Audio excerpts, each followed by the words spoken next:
kedokteran. Oke. Teknik kedokteran nuklir. Teknik kedokteran nuklir ini previous.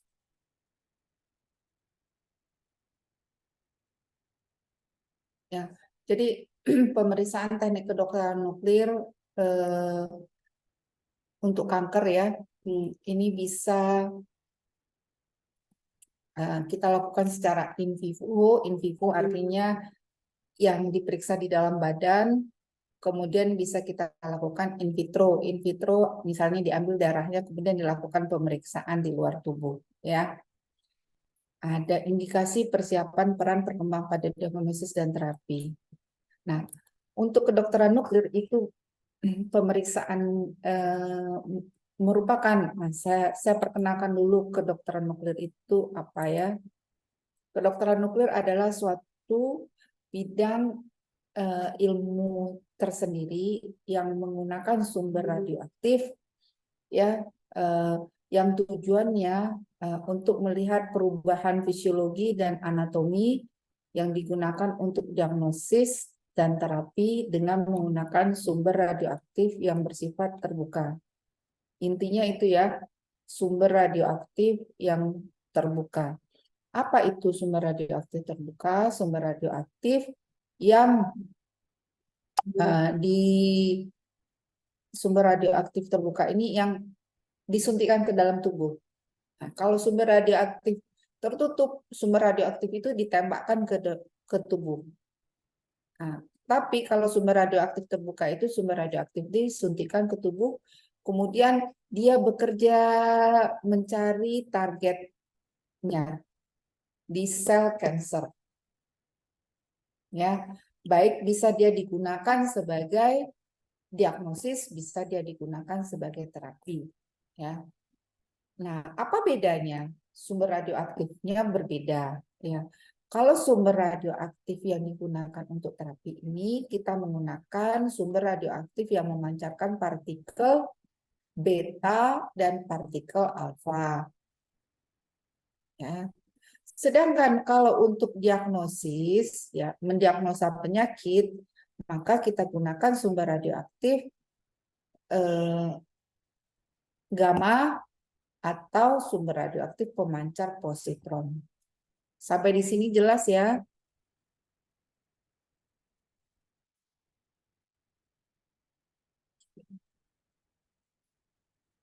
Nah, ini sudah saya sampaikan untuk diagnosis dan terapi. Nah,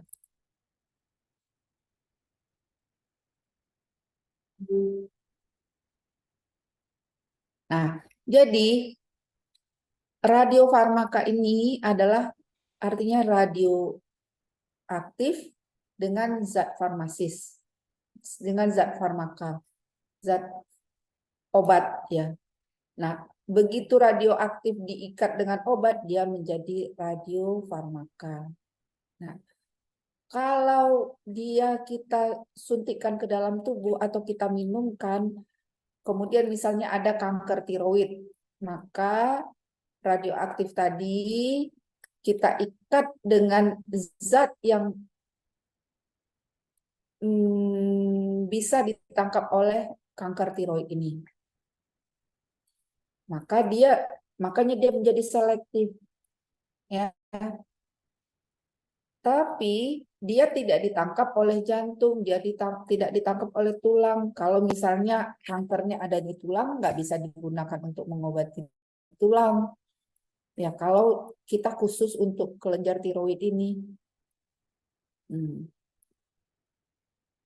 Jadi antara radioaktif dengan zat farmasi ini, zat obat ini ada ikatannya, ada pengikatnya, ada ligan. Kayak orang suami istri gitu. Ada ijab kabulnya lah gitu. Kalau misalnya secara fisik digambarkan mereka memiliki cincin. Nah, kalau orang menikah gitu ya. Nah, kalau radioaktif dengan farmasis ini, maka nanti ada cincinnya juga berupa ligan namanya, menghubungkan radioaktif dan farmaka ini. Kalau radioaktifnya pemancar beta, maka kita gunakan untuk mengobati kanker tiroid ini. Kalau radioaktifnya pemancar gamma, maka kita gunakan untuk diagnostik dengan menggunakan kamera ini mendeteksi. Kita lihat radioaktif misalnya kalau untuk pengobatan untuk kanker tiroid misalnya, maka kita berikan yodium 131. Ya, yodium 131 ini akan menghancurkan sel-sel kelenjar tiroid ini. Nah, tapi jika ukuran kankernya sebesar ini, maka radium radioaktif juga nggak mampu untuk menghancurkan sebanyak ini besarnya. Tentu dosisnya besar, kalau dosisnya besar ya matilah pasiennya. Untuk itu pasien ini harus diangkat dulu kelenjar tiroidnya, ya. Kemudian sisanya ya seperti orang makanlah piringnya pasti bersisa kan. Nah, sisa-sisa yang di piring itu kalau mau dicuci itulah yang soalnya kalau orang tidak akan mencuci piring yang lagi penuh. Sifatnya begitu. Orang hanya akan mencuci piring ketika piringnya sudah dimakan dan tersisa. Nah, prinsipnya begitu ya. Jadi kita gunakan yodium 131. Tapi kalau kita ingin melihat fungsi dari kelenjar tiroid ini, maka kita suntikan ke pasiennya adalah TC99M teknisium 99M. Maka dia nyangkut di kelenjar gondoknya, dia tidak akan menghancurkan sel gondok, tapi dia akan memancarkan partikel gamma. Pasien ditidurkan di sini sehingga bisa ditangkap oleh kolumulator gamma ini dan menghasilkan gambar. Gitu. Sampai di sini paham nggak? Paham, Bu. Oke. Jadi kalau untuk deteksi diagnosis ya ada yang sifatnya in vivo. In vivo itu kalau kita suntikan dalam tubuh, kemudian kita lihat dengan kamera tadi, itu kita namakan pemeriksaan in vivo. Tapi kalau darah yang diambil, ya, kemudian dilabel dengan radioaktif, dengan antibodi tertentu yang dikerjakan di luar tubuh, itu pemeriksaannya disebut in vitro, seperti pemeriksaan radioimmunoassay. Ya. Untuk diagnosis ini, karena dia hanya akan menempel pada sel-sel yang memiliki fungsi, yang memiliki reseptor sesuai dengan zat yang diikatkan dengan radioaktif tadi, maka dia bersifat selektif target. Ya. Contoh, ya, zat radioaktif yang kita gunakan untuk kamera SPECT atau kamera gamma yang seperti digambar tadi, teknisium 99M. Atau untuk kamera yang lebih canggih, kita gunakan kamera positron emission tomografi, kita menggunakan radioaktifnya fluor 18. Ya. Fluor 18 ini bisa kita ikat dengan glukosa dan lain-lain sebagainya. Atau kita menggunakan rubidium 82 misalnya. Ya. Ini untuk deteksi.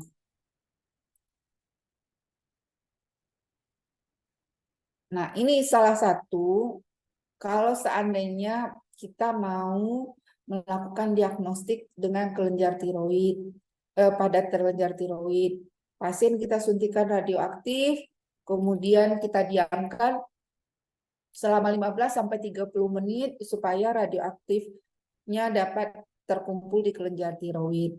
Kemudian akan nampak gambaran, oh ini kelenjar tiroidnya, ternyata ada bagian tertentu penonjolan di kelenjar tiroid misalnya. Ya, ini disebut dengan istilah untuk diagnostik pada kelenjar tiroid pemeriksaan kedokteran nuklir pada kelenjar tiroid itu diistilahkan adalah scintigraphy. Itu pemeriksaan.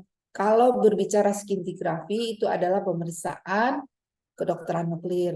Nah, kalau ditambah lagi scintigraphy tiroid artinya pemeriksaan kedokteran nuklir di kelenjar pada kelenjar tiroid.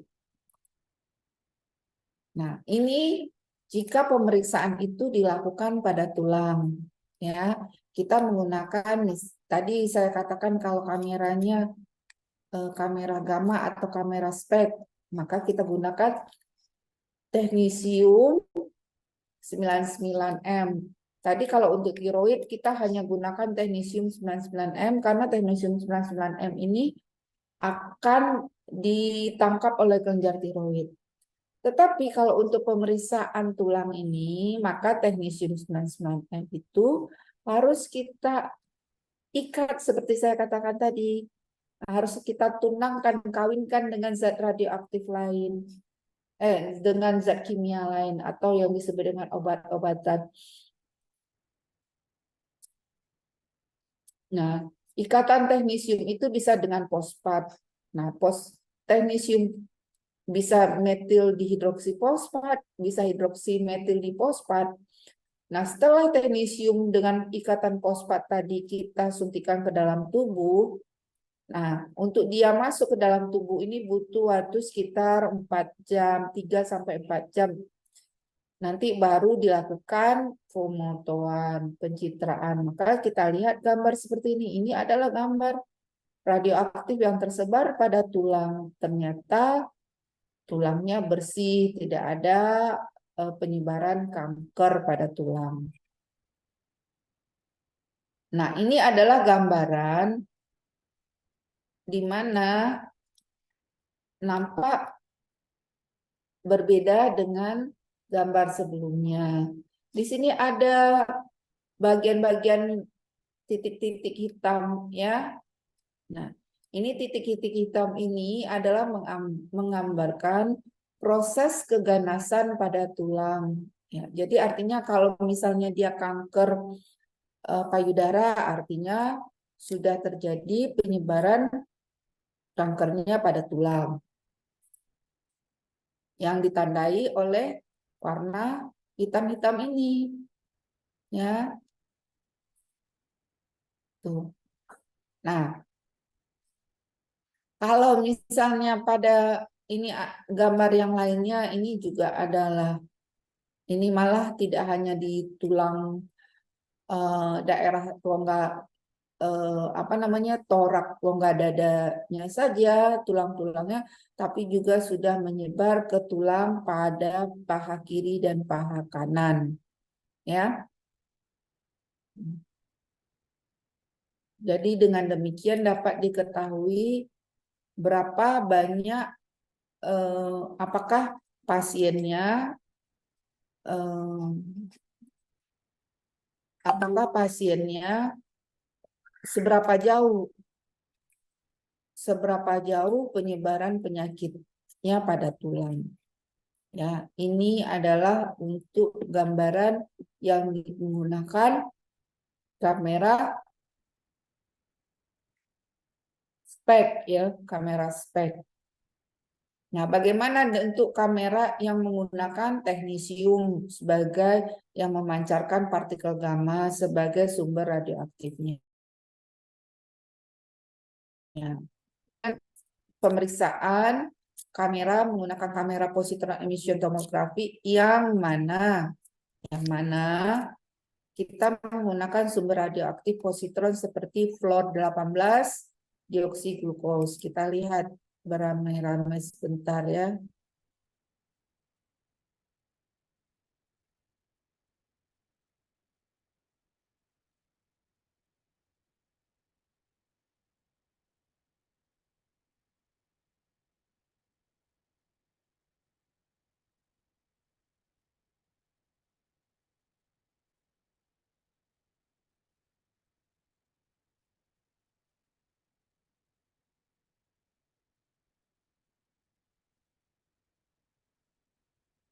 Ini lama downloadnya. Ngilu harus selesai malam ini ya. Dan kerja saya pun dimulai. Minum Hemaviton Energy Drink bila perlu. Dengan ginseng ekstra, vitamin B kompleks, Bu, dan tauri. Ya, izin Bu, untuk videonya tidak terlihat Bu. oke, sebentar.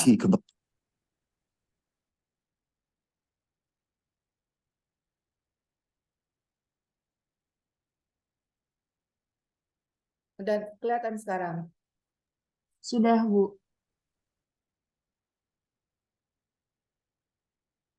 Ah, kok malah ini? Ini kan sudah ditonton nggak, Nancy? Sama ini kan PowerPoint-nya sudah saya kasih lama. Iya Bu. Udah ditonton kan? Sudah Bu. Oke, kalau gitu kita skip saja ini ya. Nah, kita balik lagi ke,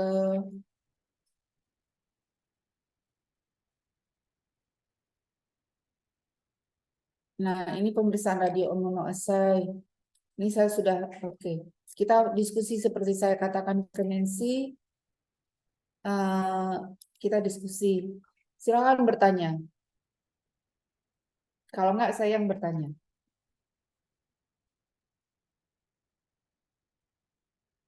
Yang lain, yang lain mana videonya? Kenapa videonya ditutup?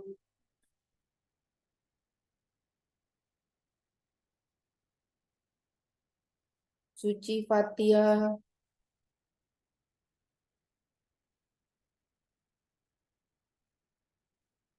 Oke. Silakan, ada yang bertanya nggak?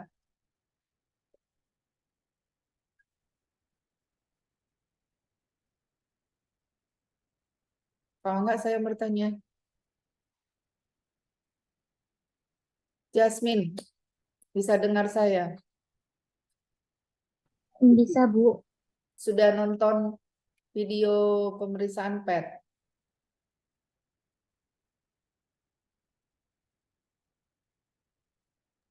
Belum Bu. Kenapa tidak? Ini kan saya sudah kasih, kan janjinya hari Senin kemarin. Nesi, Ah, izin Bu. ini di share nggak sama teman-temannya Nesi? Eh, sudah nasi share Bu dari minggu lalu Bu. Kenapa tidak dilihat?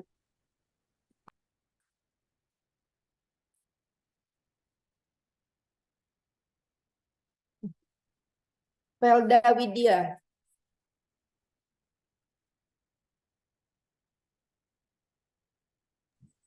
Ya Bu. dilihat nggak videonya?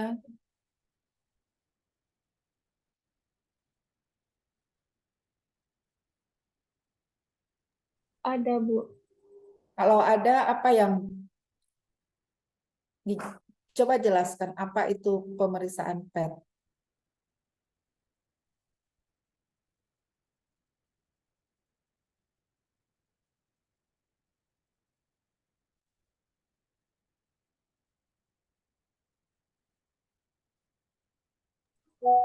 Izin Bu. Ya, Tokped ini dia menggabungkan dua teknologi pencitraan berbeda dalam satu pemindahan. Terus dia juga tomografinya emisi positron atau disingkat dengan PET. Dan computerized tomography. Keduanya ini menghasilkan tes yang sangat sensitif yang memungkinkan perubahan fisiologi dilokalisasi dan dievaluasi secara cepat pada tahap awal.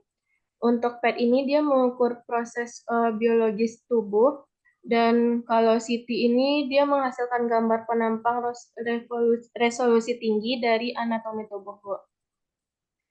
Dan dia menggabungkan kedua kumpulan informasi ini menjadi satu gambar tiga dimensi proses metabolisme yang dipetakan secara tepat dan dalam semua dimensi spasial. Hal ini membantu dia mengungkapkan kondisi pasien pada tahap yang sangat awal. Terus kombinasi PET dan CT ini memberikan hasil yang lebih akurat gambar daripada dua pemindahan yang dilakukan secara terpisah, membantu memfasilitasi diagnosis yang lebih akurat. Mungkin itu saja, Bu. Oke, sebentar.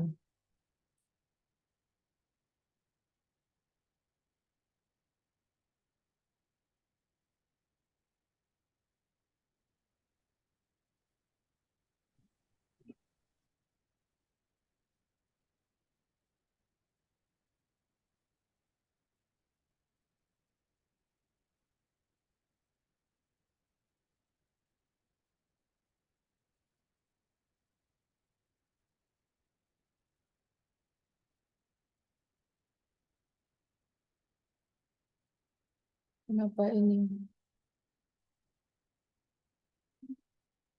Hmm.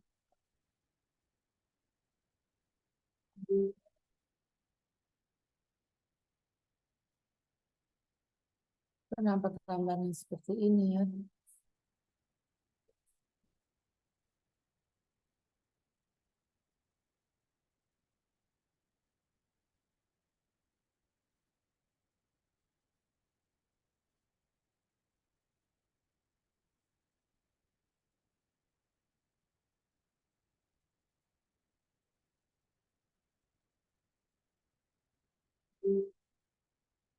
Bentar ya, saya coba buka.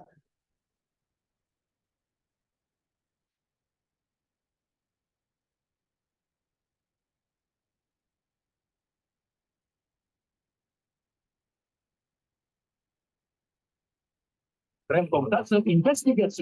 Kenapa tidak unik? Namanya pewangi pakaian ya. Gue kira mah semuanya sama.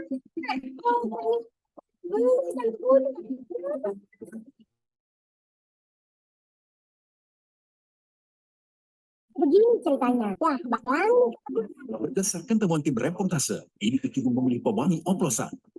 setelah dicuci, gue cium baju gue kan. Tapi nggak apa-apa deh. Tidak bisa. Pas keluar rumah, gue lihat di luar. Kenapa ini? Bentar ya.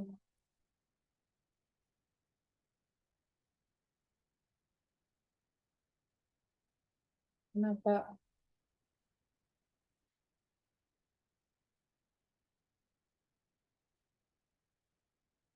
Iu,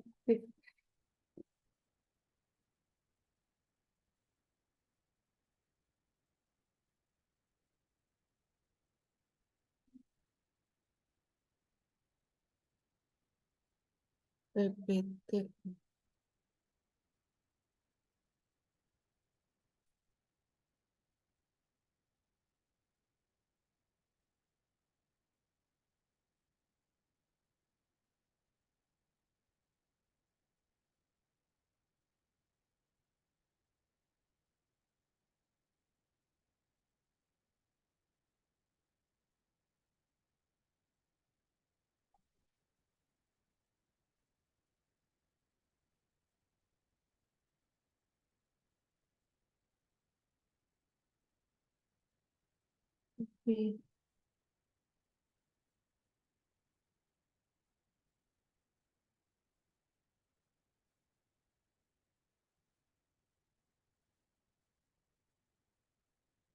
Cerita keberlanjutan di balik secangkir kopi. Dukung kemajuan mitra kelompok wanita tani kopi di Lampung.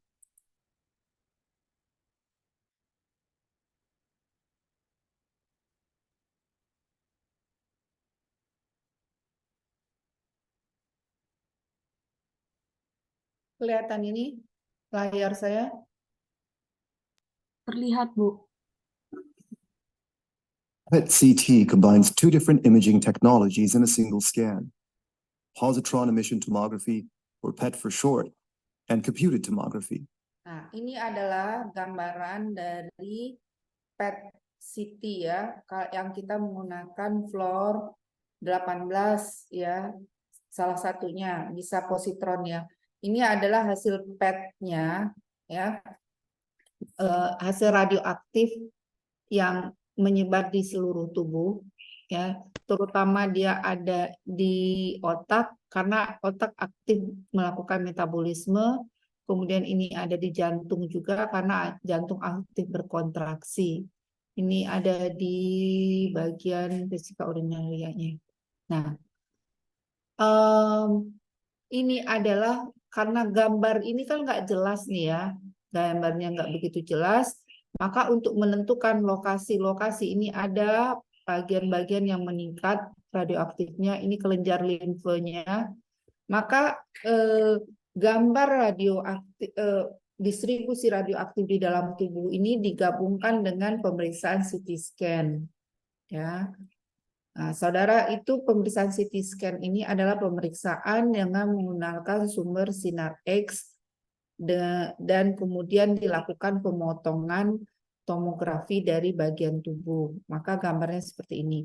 Kemudian gambar kedua, gambar ini dilakukan fusion penggabungan. Ya, inilah hasil pencitraan nanti PET CT. Ya. or CT.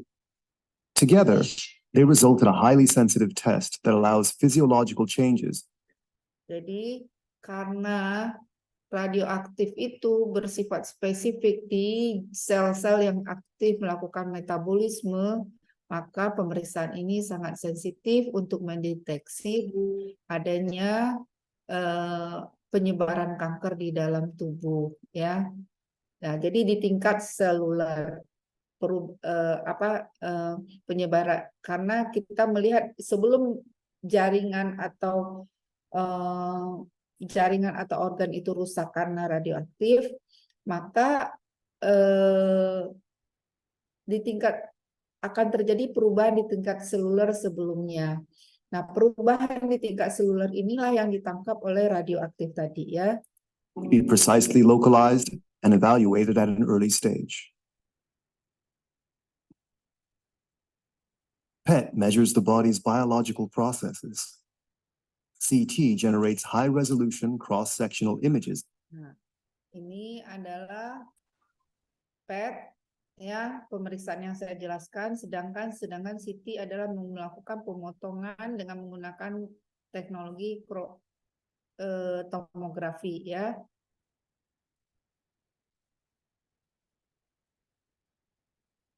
of the body's anatomy.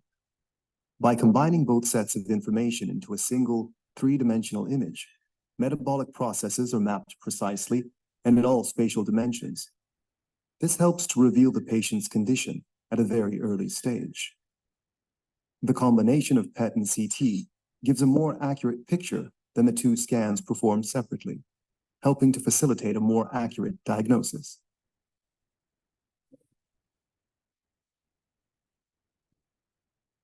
Ini kapan PET scan itu dilakukan? Physicians use PET-CT scans to aid in the detection of tumors and metastasis. Scans can also aid in distinguishing between malignant and benign changes at an early stage, determining the stage of a disease developed.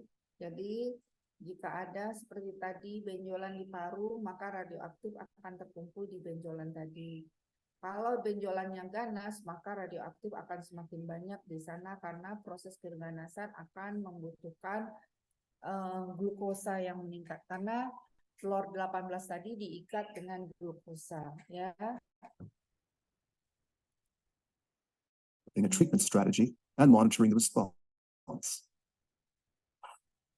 PET-CT scans can also be used to evaluate Alzheimer's disease and heart disease.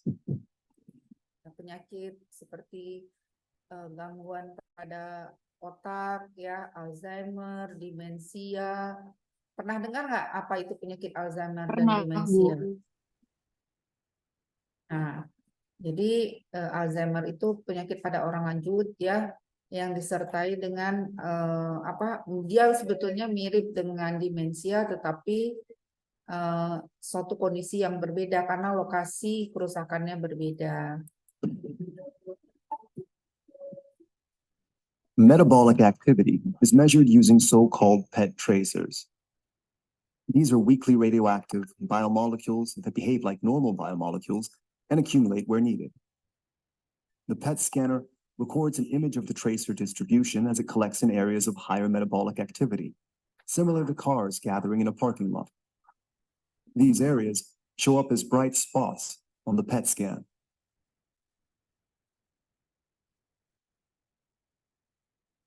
In print, Apa saja, ya. Jadi radioaktif tadi akan terkumpul di bagian yang aktif melakukan metabolisme, sel yang aktif melakukan metabolisme, ya, karena sel-sel ganas itu biasanya sangat aktif melakukan pembelahan sehingga metabolisme di sana menjadi meningkat, ya. Principle, any biomolecule can be a tracer. Most often, however, radioactive labeled glucose is used. Ini yang saya katakan tadi, radiofarmaka tadi, ini radioaktifnya, kemudian ini farmasisnya.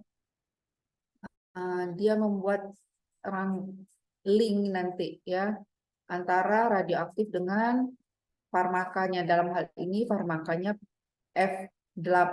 fluor, radioaktifnya fluor 18, zat farmasinya dioksiglukos, ya. So-called 18F FDG, which accumulates in tissues and organs with a high energy demand. Since the tracer decays quickly, it must be prepared anew before each examination. Bagaimana PET scan itu terjadi? PET CT scan, the tracer is injected into a vein in the patient's arm. After that, the patient must rest for an hour to allow the substance to spread through their body. Jadi radioaktifnya disuntikan ke dalam tubuh, kemudian pasien untuk menyebabkan dia tersebar secara merata di bagian tubuh, maka dia didiamkan misalnya sekitar 1 jam. Then the examination takes place. CT uses X-ray. Kemudian baru dilakukan pemeriksaan, ya. X-rays and images multiple layers of the body in succession. The PET scan registers the decay of the tracer by means of the gamma rays emitted. A fused image is created from the dataset.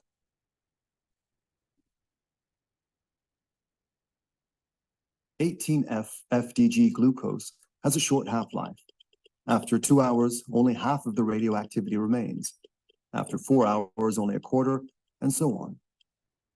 The radiation dose from the 2 examinations corresponds, on average, to the annual natural background radiation to which every individual is exposed.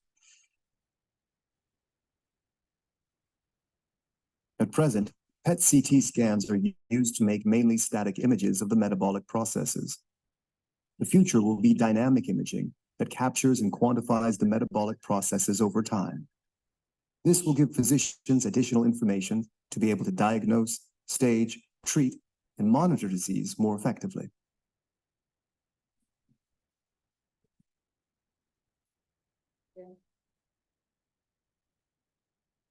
Begitu kira-kira apa namanya untuk PET scan ini. Ada yang mau ditanyakan?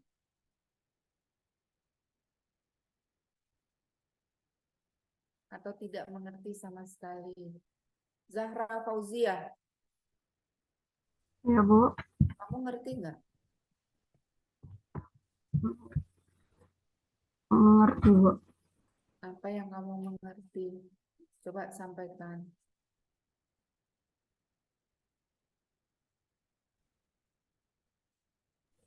Kalau PET itu tadi gabungan dari 2 teknologi pencitraan yang berbeda dalam satu pemindaian.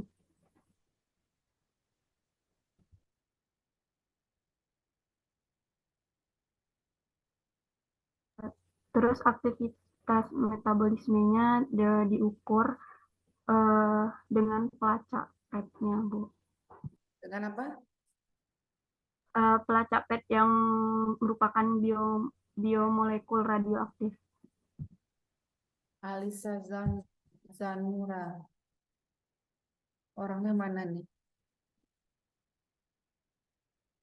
Ya, Bu. Alisa, kamu paham nggak apa yang dari video tadi? Ada yang paham nggak, Alicia? Paham, Bu.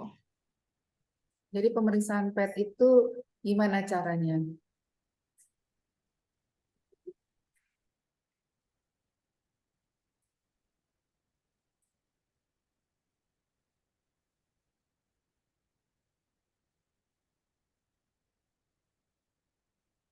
kalau paham. Gimana? Coba jelaskan. Gimana caranya pemeriksaan PET itu?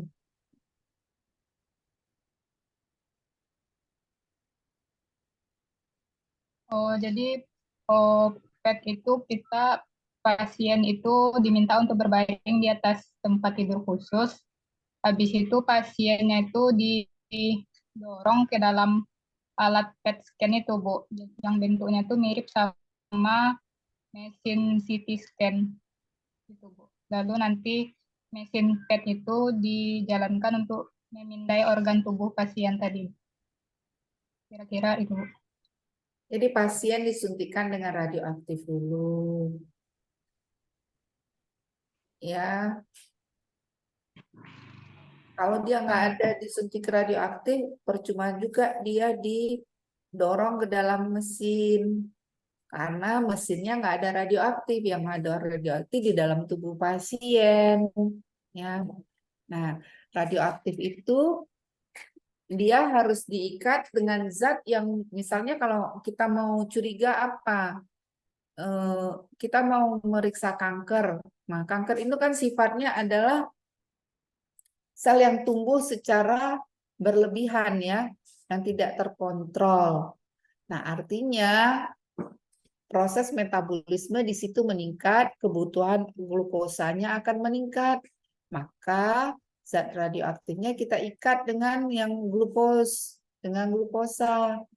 Sehingga nanti radioaktifnya ikut dengan glukosa ke tempat yang aktif bermetabolisme. Nanti kita ketahuan tumornya sudah menyebar kemana saja. Yang kita lihat secara walaupun dia belum muncul tumor, tetapi selnya sudah ada mulai tumbuh, sel-sel tumornya itu sudah bisa dideteksi, gitu ya. Baik, kemudian, nah kita masuk ke pemeriksaan radioimunoassay. Ini rasanya kalian sudah pernah saya ajarkan ini. Di semester berapa ini dulu? Lupa saya.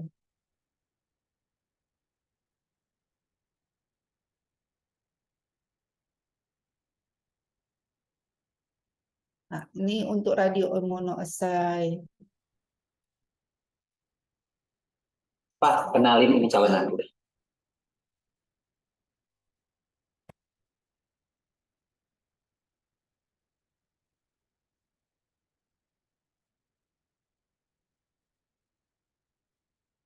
Kelihatan layarnya, layar saya?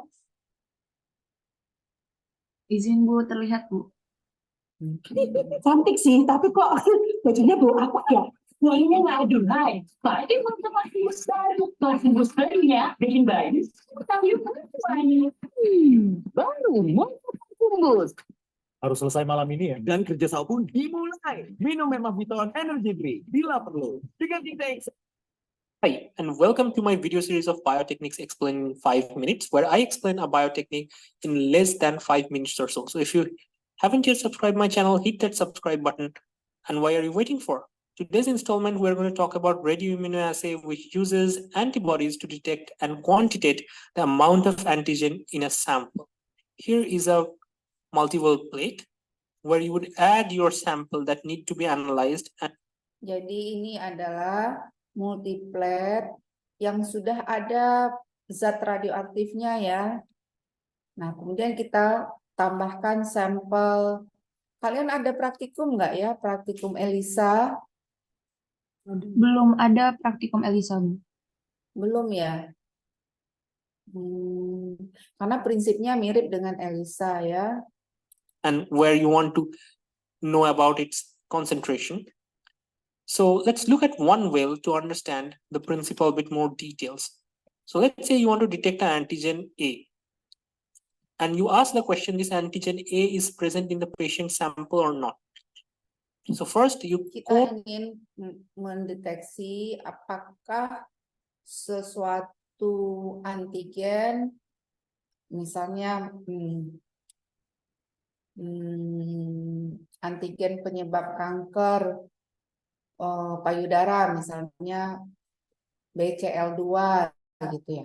Apakah BCL2-nya protein BCL2. Nah, pemeriksaan radioimmunoassay ini pemeriksaan protein, antigen protein ya, bukan gen ya, tapi protein, nah, protein antigen dengan menggunakan sumber radioaktif. Nah, kita mau melihat apakah protein BCL2 itu ada di dalam darah atau tidak.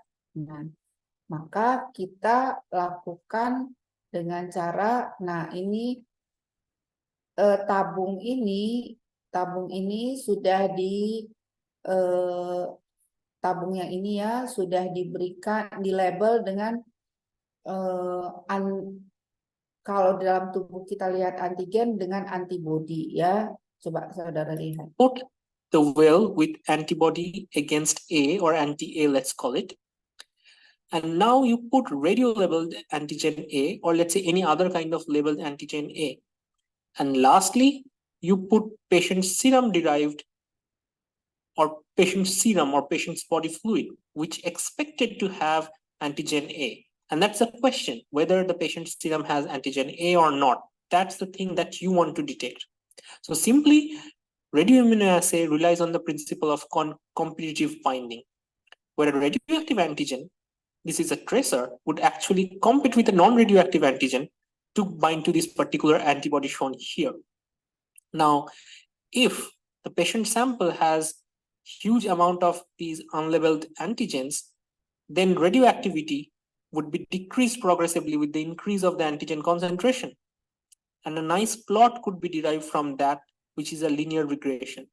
From this, by extrapolating this plot, we can understand the concentration of the patient's sample where the antigen is present, and based on the standard curve, we can get accurate value of the concentration. Jadi begini, ini kan antibodinya sudah ada di tabung ini, ya. Kemudian darahnya, sampel yang kita anggap sebagai antigen itu yang kita ikatkan ke antibodi tadi. Semakin banyak antigen di dalam tubuh pasien, semakin banyak dia berikatan dengan antibodi. Jadi begini, persentase radioactivity artinya radioaktif yang terikat dengan antigen akan semakin tinggi jika antigennya makin tinggi di dalam tubuh. Jika antigennya sedikit,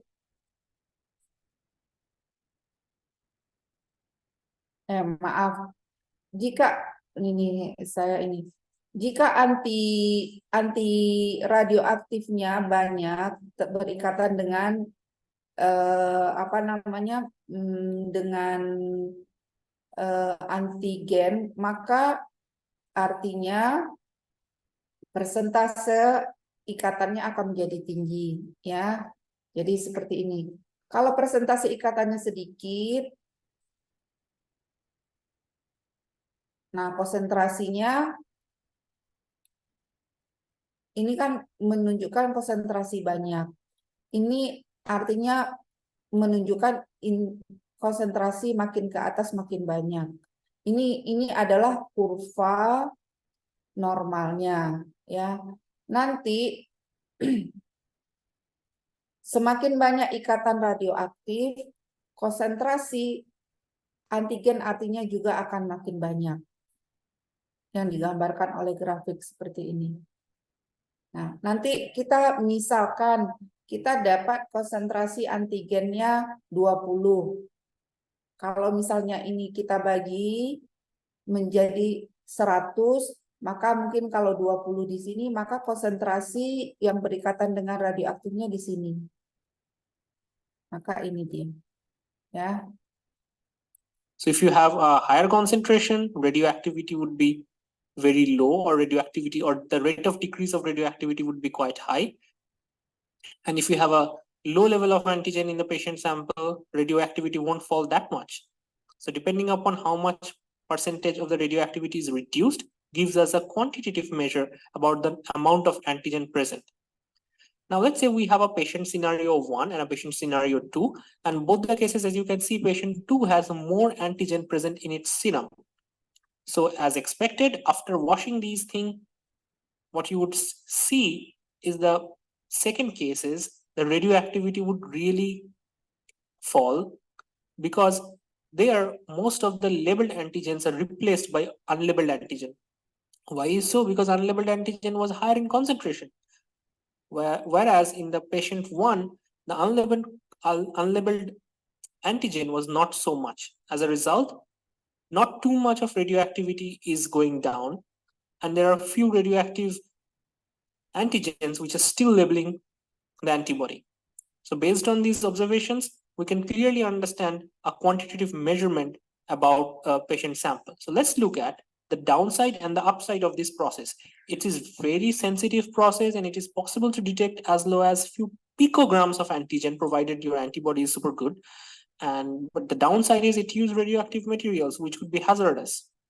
Now, application of this radioimmunoassay is pretty broad spectrum. So it can be used for drug detection from blood samples, blood bank screening for contaminants such as a hepatitis B virus. So it can really scan for hepatitis B antigens in a blood bank sample, which ensures you don't have a contaminant blood in the blood bank. It can be used to detect cancer biomarkers which are soluble. Other than that, measuring hormone levels, measurement of disease-associated antigen levels, all of these usage can be done by radioimmunoassay. It can be also be used to detect certain vitamins and other metabolites, provided specific antibody is present against them, because the whole process is dependent upon antigen-antibody interaction. So you really need specificity of interaction between antigen and antibody, otherwise this whole process won't work. So that is pretty much about radioimmunoassay.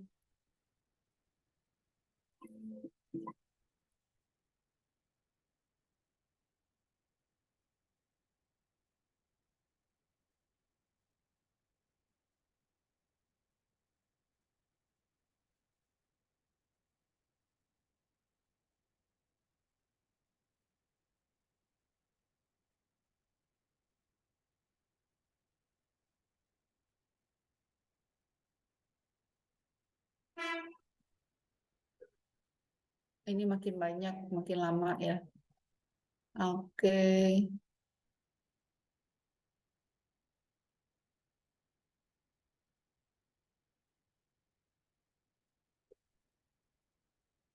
So what comes in your mind when we say, hi, and welcome to my video series of biotechniques explained in 5 minutes, where I explain a biotechnique.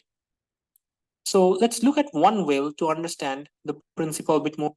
First, you put radio labeled patient serum, where the patient serum has antigen A or red finding. Non-radioactive patient sample has huge and a night patients and very low. So depending on the quantitative scenario 2. Oke. Ini paling gampang untuk saudara. Jadi di apa namanya?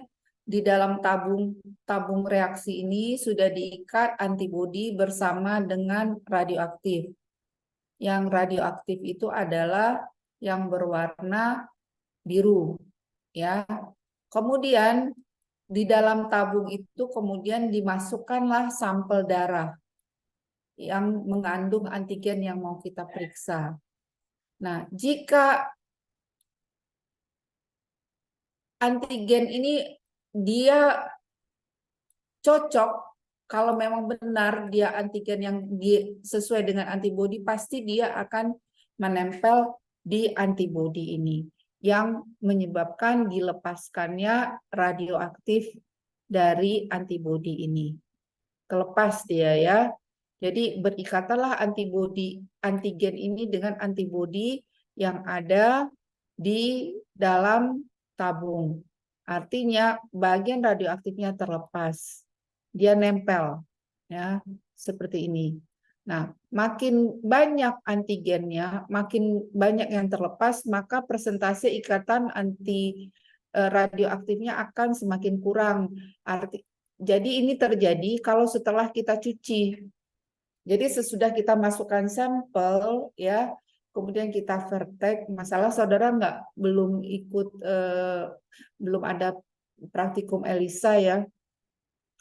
Nah, setelah itu saudara vertek, kemudian saudara didiamkan vertek, kemudian dicuci, maka bahagian radioaktif ini akan terbuang. Tinggallah bagian yang antibodi dengan antigen ini yang berikatan. Nah, semakin tinggi konsentrasi dari antigen ini, maka semakin banyak ikatan radioaktif ini yang dia lepas. Begitu. Semakin sedikit antigen yang ada di dalam tubuh, maka semakin sedikit pula ikatan radioaktif yang dia lepas. Kira-kira seperti itu. Mengerti nggak nih? Paham, Bu. Paham ya. Kesa, mengerti nggak Kesa? Paham, Bu. Dengan demikian kita dapat menghitung jumlah protein, misalnya sebagai marker kanker yang kita cari. Berapa konsentrasinya? Tentu saja harus ada konsentrasi normalnya. Biasanya kan sudah ada standar ya dari pabrikan bahwa normal protein ini ada misalnya 10. Tapi ketika protein itu menjadi 400, maka dia menjadi tidak normal. Ya. Ada juga yang protein itu tidak ada. Jadi begitu dia terdeteksi menjadi positif. Jadi sangat tergantung sekali kepada standar normalnya berapa.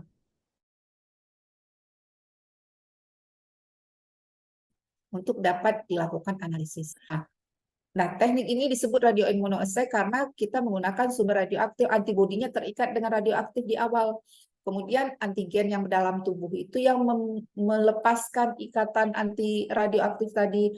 Kemudian radioaktifnya, kemudian tabungnya kita cuci, terbuang dia, maka persentase ikatan sangat tergantung, makin banyak antigen, makin banyak ikatan antigen dengan antibodi.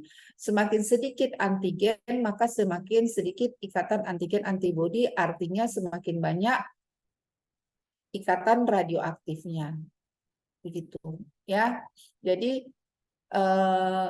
pemeriksaan ini jauh lebih akurat ya, karena ikatan antigen antibodi itu bersifat spesifik yang jika dia tidak spesifik dia tidak akan mampu menendang radioaktif dari antibodi, begitu ya. Suci Fatia, kamu paham? Paham, Bu. Nah, sekarang saya mau nanya dari yang sudah saya sampaikan tadi, pemeriksaan nuklir itu terjadi ya, apa saja digunakan untuk di bidang kesehatan, apa saja pemeriksaannya? Kalau yang radioimmunoassay tadi itu ada untuk mengukur protein, kemudian untuk terapi gitu, Bu. Itu kan kalau mengukur protein itu kan in vitro. Ya, kalau terapi kalau diagnosis ada in vitro, ada in vivo, Bu. Nah, kalau in vivo dia bagaimana?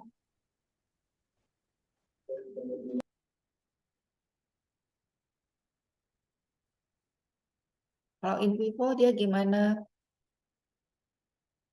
Untuk diagnosis tumor atau kanker. Kalau in vivo kita menggunakan kamera, ya. Kameranya ada kamera gamma, ada kamera PET, ya. Kamera gamma kita menggunakan sumber radioaktifnya apa tadi?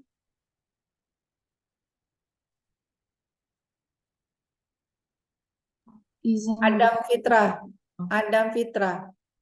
Bisa dengar saya?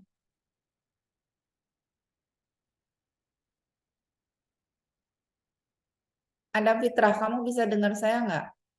Ya, Bu. Kalau dengan kamera gamma kita menggunakan sumber radioaktifnya apa?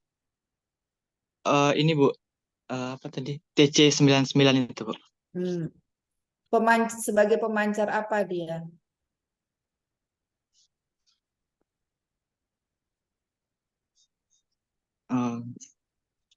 Dia TC99 itu memancarkan partikel gamma. Iya, partikel gamma. Terus ada kamera satu lagi, kamera apa namanya?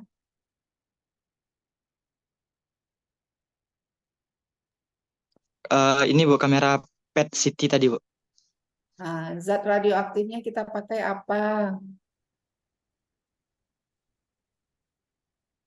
Fluor 18 Bu. Nah, kalau fluor 18 itu kan zat radioaktifnya. Dia supaya dapat kita gunakan untuk mendeteksi kanker, kita gunakan zat kimia apa?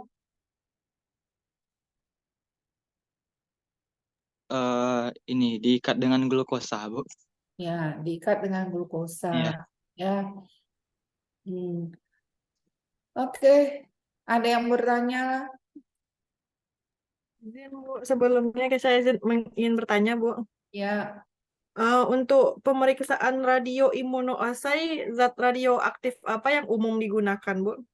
Sebagai di antibody, Bu? Pertanyaannya bagus ya. Yodium 123 atau 124. Kalau untuk terapi kita gunakan yodium 131 yang dimasukkan ke dalam tubuh. Tapi kalau untuk radioimmunoassay kita biasa menggunakan yodium 123. Kenapa? Karena waktu paruhnya panjang. Artinya gini, kalau radioaktif yodium 131 waktu paruhnya 8 hari dia ada di dalam tubuh. Nah, kalau yodium 123 dan 124 itu waktu paruhnya panjang, artinya begitu di pabrik, dibuat, kemudian di store, di gudang, sampai berbulan-bulan dia masih bisa dipakai. Karena pancaran radioaktifnya masih ada. Tapi kalau misalnya kita gunakan yodium 131 yang cuma 8 hari, nggak bisa disimpan di gudang dia. Nah, jadi kalau yodium 123 itu sampai tahunan ya. Jadi selama masa waktu paruhnya ada, kita masih bisa tetap pakai. Jadi dia bisa di stok di gudang. Gitu, Keisha. Baik, Bu. Terima kasih, Bu. Ya. Ada pertanyaan lain lagi?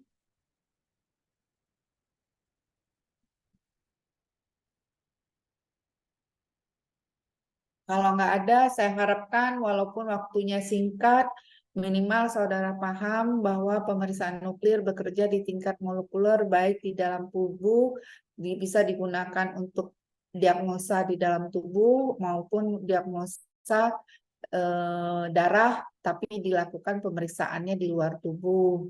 Kemudian bisa juga kita gunakan untuk terapi yang sifatnya adalah di tingkat sel atau molekuler ya. Jadi radioaktifnya akan masuk ke dalam sel secara selektif ya. Jadi hanya berbeda dengan kemo. Kalau kemo itu semua sel dia serang. Kalau nuklir hanya sel yang sesuai targetnya saja. Karena radioaktifnya kita ikat tadi dengan zat kimia yang dapat ditangkap oleh sel kanker tertentu saja. Begitu ya. Oke. Ada lagi?